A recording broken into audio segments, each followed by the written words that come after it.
Good evening. Last January 15th, I went before your senators and representatives in Congress with a comprehensive plan to make our country independent of foreign sources of energy by 1985. Such a program was long overdue. We have become increasingly at the mercy of others for the fuel on which our entire economy runs. Here are the facts and figures that will not go away. The United States is dependent on foreign sources for about 37% of its present petroleum needs. In 10 years, if we do nothing, we will be importing more than half our oil at prices fixed by others, if they choose to sell to us at all. In 2.5 years, we will be twice as vulnerable to a foreign oil embargo as we were 2 winters ago. We are now paying out $25 billion a year for foreign oil. 5 years ago, we paid out only $3 billion annually.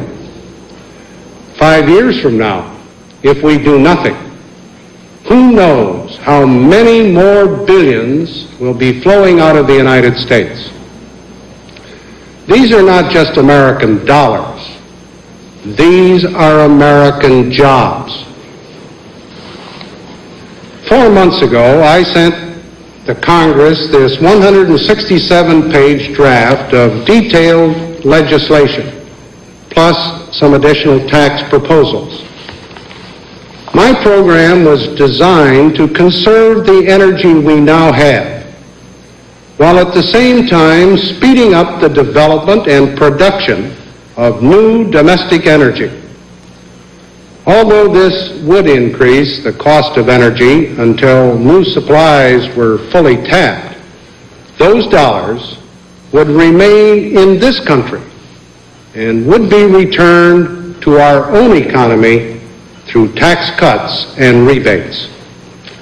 I asked the Congress in January to enact this urgent 10-year program for energy independence within 90 days, that is by mid-April.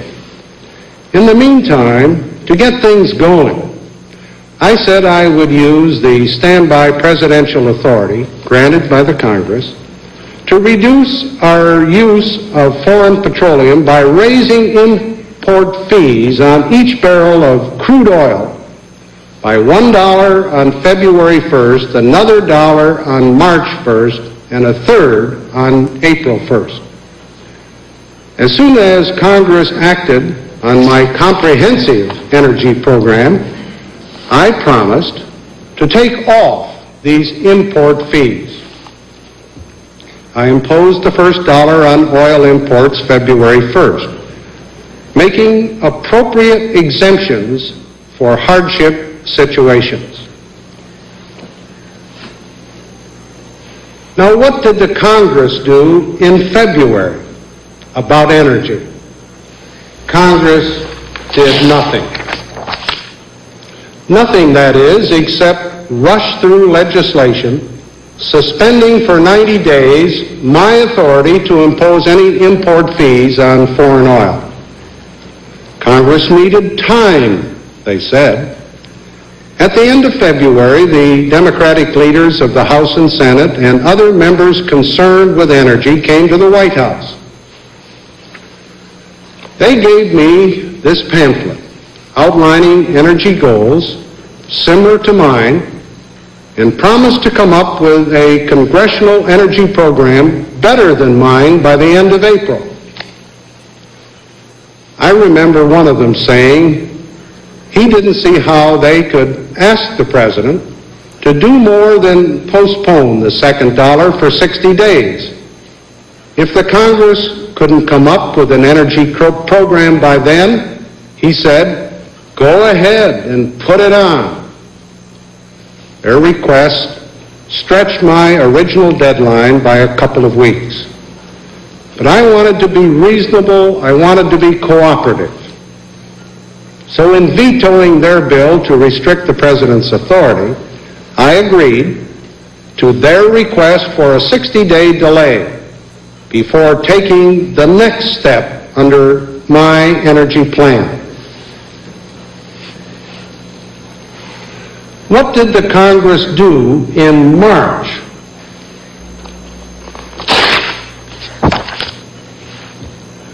What did the Congress do in April about energy?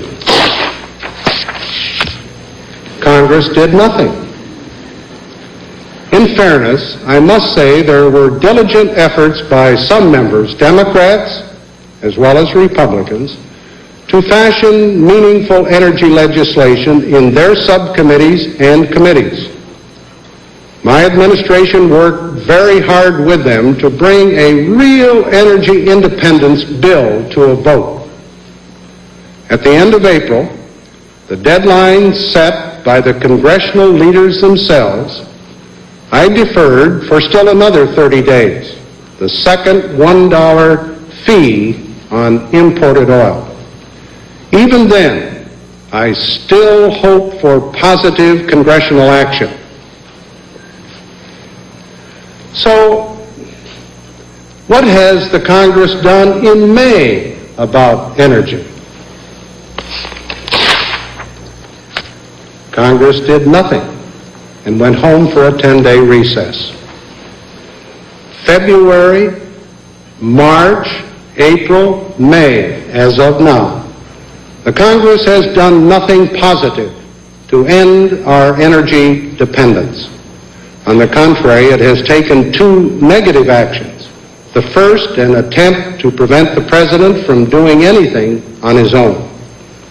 The second, to pass a strip mining bill which would reduce domestic coal production instead of increasing it, put thousands of people out of work, needlessly increase the cost of energy to consumers, raise electric bills for many, and compel us to import more foreign oil, not less.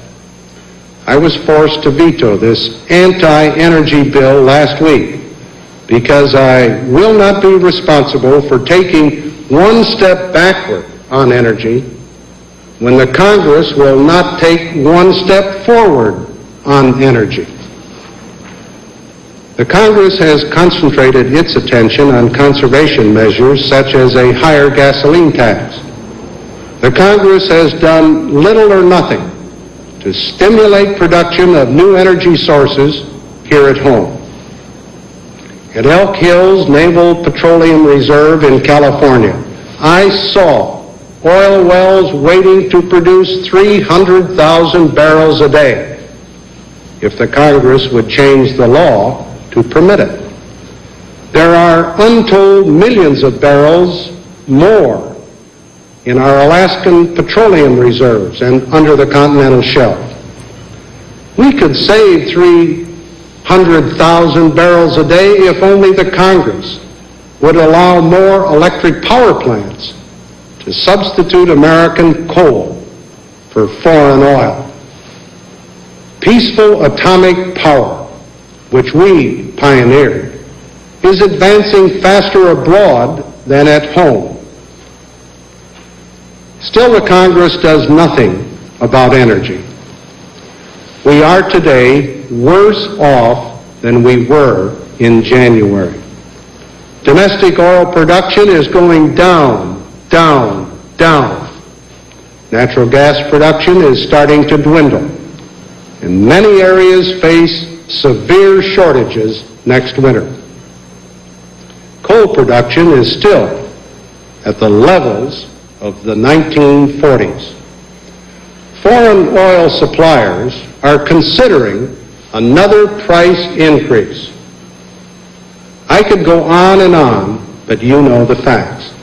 This country needs to regain its independence from foreign sources of energy, and the sooner the better.